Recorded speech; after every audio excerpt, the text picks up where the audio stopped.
మీ జీవితంలో ఆర్థిక ఇబ్బందులు పడుతూ ఎదగలేకపోతున్నారా? వెంటనే ఈ వెబినార్లో జాయిన్ అవ్వండి. నమస్తే, welcome back to Suman TV. నేను మీ సంజయ్. ఈరోజు మనతో పాటు ఉన్నారు AMFI registered mutual fund distributor P S Chandrashekar garu. ఆయనతో మాట్లాడి ఫైనాన్షియల్ ప్లానింగ్ గురించి, మ్యూచువల్ ఫండ్స్ గురించి కొన్ని విషయాలు తెలుసుకుందాం. నమస్తే సార్. నమస్తే సంజయ్ గారు. నన్ను ఒక వ్యక్తి అడిగారు సార్, ఏ విధంగా అంటే ఇప్పుడైనా ఆయన ఇప్పుడు వరకు వచ్చి ఫైనాన్షియల్ ప్లానింగ్ అనేది చేసుకోలేదు, ఒక రిటైర్మెంట్కి ఒక కార్పస్ అనేది క్రియేట్ చేసుకోలేదండి. ఆయన ఇప్పుడు ఒక 59 ఏజ్లో ఉన్నారండి. ఆయన ఆల్రెడీ హెల్త్ ఇన్సూరెన్స్ తీసుకున్నారు, లైఫ్ ఇన్సూరెన్స్ తీసుకున్నారు, అన్నీ బాగానే ఉన్నాయి. కానీ తన రిటైర్ అయిన తర్వాత తన లైఫ్ని ఎలా లీడ్ చేయాలన్నది ఆయనకి అసలు ఒక అవగాహన లేదు ఇప్పటి వరకు. ఆయనకు ఇప్పుడు నేను ఒక 60లో ఇప్పుడు రిటైర్ అయిపోతాను, తర్వాత నా లైఫ్ని ఎలా లీడ్ చేయాలి అర్థం కావట్లేదు. ఇప్పుడున్న లైఫ్ స్టైల్ లీడ్ చేయడానికి నాకు 2.15 lakh అవుతుంది, తర్వాత కూడా ఇదే లీడ్ చేయాలంటే ఈ 10 సంవత్సరాలు ఎలా ఇన్వెస్ట్ చేయాలి, ఎంత ఇన్వెస్ట్ చేయాలో అర్థం కావట్లేదు అని చెప్పేసి అడిగారండి. ఆయన ఈ డౌట్కి ఉన్న మీ దగ్గర సమాధానం ఎంత ఇన్వెస్ట్ చేయాలంటారు? అంటే సార్ ఇంకొక వన్ థింగ్ కూడా, ఆయన ఎన్నాళ్ళు బతుకుతారన్నది తెలియదు, ఆ బతికిన అన్నాళ్ళు మాత్రం ఇదే లైఫ్ స్టైల్ కంటిన్యూ చేయాలని అనుకుంటున్నారు ఆయన. సో దానికి ఎంత ఇన్వెస్ట్ చేయాలంటారు, మినిమం ఎంత అమౌంట్ పడుతుంది అంటారు? సంజయ్ గారు, ఇప్పుడు మీరు చెప్పిన ఇన్వెస్టర్ డీటెయిల్స్ చూసుకుంటే 49 years ఏజ్.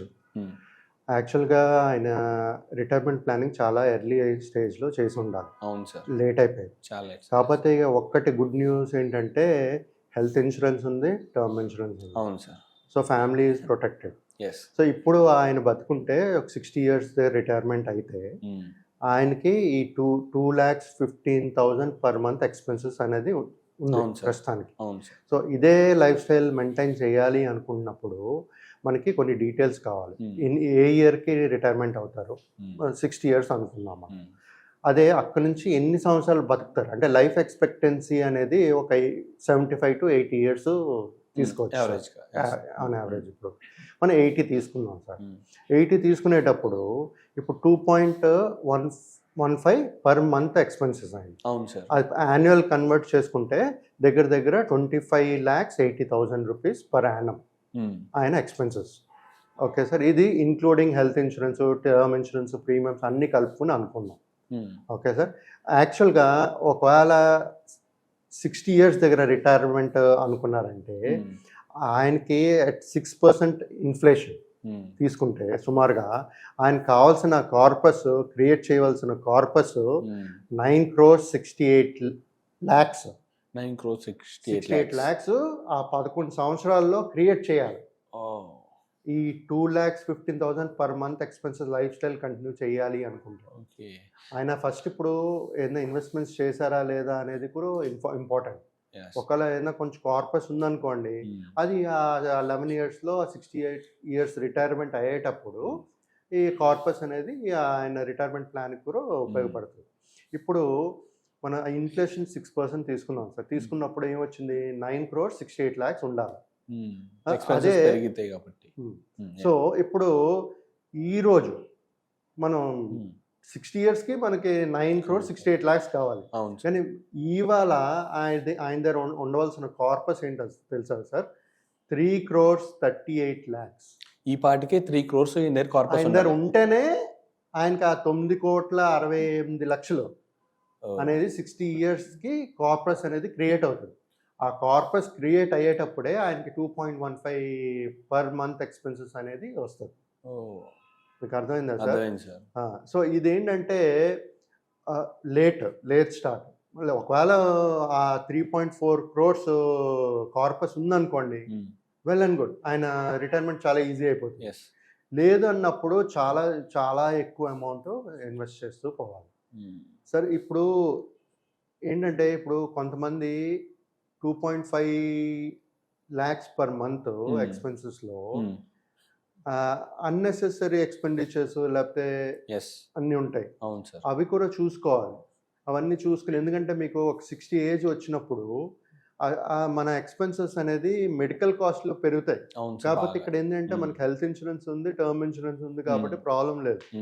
బట్ మెడికల్ కాస్ట్లు అనేది మెడిసిన్స్ అనేది మనమే పెట్టుకోవాలి సార్, ఖర్చు పడుతుంది. సో కానీ మీ అదర్ ఎక్స్పెన్సెస్ తగ్గిపోతాయి. అవన్నీ చూసుకుని దాన్ని బట్టి మనం ప్లాన్ చేస్తుండాలి సార్. ఓకే. ఇప్పుడు మెయిన్ ఏంటంటే ఈ ఇలాంటి ప్లానింగ్ మన ఎక్కడ పెడుతున్నాం ఇన్వెస్ట్మెంట్స్, ఈక్విటీజా, డెప్టా. ఇప్పుడు ఎందుకంటే 11 ఇయర్స్ ఉంది ఆయనకి టైం. అవును సార్. 11 ఇయర్స్లో 9 crores 68 lakhs రావాలి అంటే ఈక్విటీలోనే పెట్టుకోవాలి. అంటే హైలీ రిస్క్. అంటే కార్పస్ అంత క్రియేట్ చేసుకోవాలంటే రిస్క్ తీసుకోవాలి, కానీ ఆయన రిస్క్ తీసుకునే ఏజ్ కాదు. ఇప్పుడు 49 వరకు తీసుకోవచ్చు. Hmm. 49 ఇయర్స్ ఏజ్ కాబట్టి తీసుకోవచ్చు. కానీ ఇంకోటి మెయిన్ ఇంపార్టెంట్ ఏంటంటే ఆయన ఎంత కార్పస్ క్రియేట్ చేసుకున్నారు ఈ రోజు వరకు. అంటే 48 ఇయర్స్ దగ్గర మనకు కావాల్సింది ఎంత, 3.4 crores కావాలి. ఆ 9.68 crores కార్పస్ క్రియేట్ చేయాలంటే.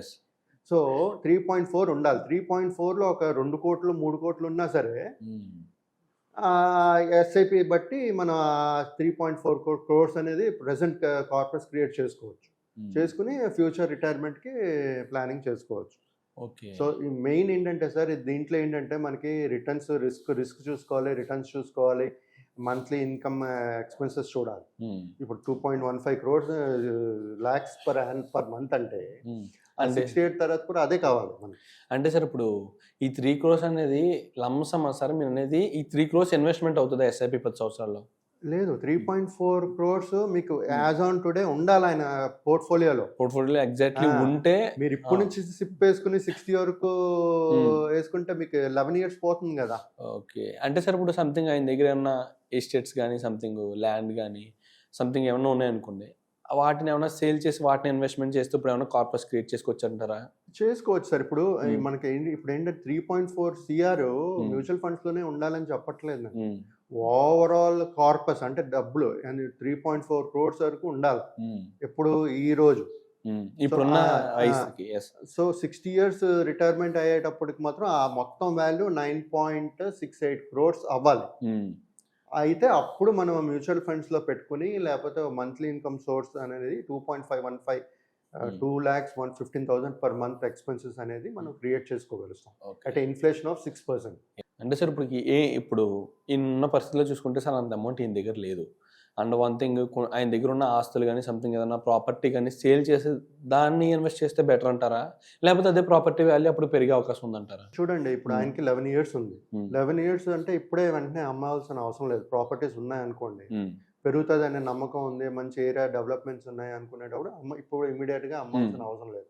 అది ఎంత పెరుగుతుంది ఏంటి అనేది చూసుకుని మనకు కావాల్సిన రిటైర్మెంట్ కార్పస్ 9 crores 68 lakhs వస్తుందా లేదా అనేది చూసుకోవాలి. చూసుకుని దాన్ని బట్టి మనం అప్పుడప్పుడు డిసిషన్స్ తీసుకుని ఇన్వెస్ట్ చేసుకోవాలి. ల్యాండ్ వాల్యూ పెరిగే అవకాశం ఉందంటే ఉంచుకోవాలి, లేదు దాని వాల్యూ పెరిగే అవకాశం లేదనుకుంటే తీసుకునేలా ఇన్వెస్ట్ చేయడం బెటర్. కానీ ఇప్పుడు 60 years వస్తారు, 61st year నుంచి ఆయనకి ఇన్కమ్ కావాలనుకోండి, అప్పుడు ఒక 2-3 years ముందు నుంచి అది ప్లాన్ చేసుకుని అమ్మేసుకుని అది లిక్విడ్ చేసుకుని మనకు వచ్చేటట్టుగా చేసుకోవాలి. మ్యాక్సిమం చూసుకుంటే 50 years ఏజ్ వచ్చేటప్పటికి ఖచ్చితంగా 3 కోట్లు ఉండాలి, లేకపోతే ఏదైనా ఆస్తులు ఉండాలి, సంథింగ్ ఫైనాన్షియల్ ప్లానింగ్ చేసుకుని ఉండాలి బిఫోరే. లేకపోతే రోడ్డుని పడడం మాత్రం ఖాయం ఖచ్చితంగా. అందుకే అండి యాక్చువల్గా మా డిస్ట్రిబ్యూటర్స్, అడ్వైజర్స్ ఎప్పుడు చెప్పేది ఏంటంటే అట్ ఎంగేజ్లోనే ప్లాన్ చేసుకోవాలి. ఈ కేసులో మనకి అందరు కార్పస్ ఉందో లేదో తెలియదు, అది కూడా తెలియాలి. అది ఉంటే దాన్ని బట్టి మనకు క్లియర్గా ఎక్కడ పెట్టాలి, ఎంత పెట్టాలి ఏంటి అనేది చెప్పగలుగుతాం. కానీ జనరల్గా ఇప్పుడు ఏంటంటే 49 yearsలో నాకు ఇంత ఎక్స్పెన్సెస్ ఉన్నాయి, 60 years రిటైర్ అయిపోతాను, నాకు 80 years లైఫ్ ఎక్స్పెక్టెన్సీ అనుకుని మన క్యాలిక్యులేషన్స్ ఎంత కావాలి ఏంటి అనేది మాట్లాడుకున్నాం. సో ఎవరైనా ఈ రిటైర్మెంట్ ప్లానింగ్ చేసేటప్పుడు ఎర్లీ ఏజ్లో చేసుకుంటే మనకి ఈ సిప్ అనేది అట్ ఈజ్ అంటే మనకు చాలా ఈజీగా మన కార్పస్ అనేది క్రియేట్ చేసుకోగలుగుతాం. చూసుకుంటే ఆయన ముందుగానే మేలుకోవాల్సిన పరిస్థితి కనిపిస్తుంది ఇక్కడ, కానీ it's too late. But thank you sir, thank you very much. Thank you sir, thank you.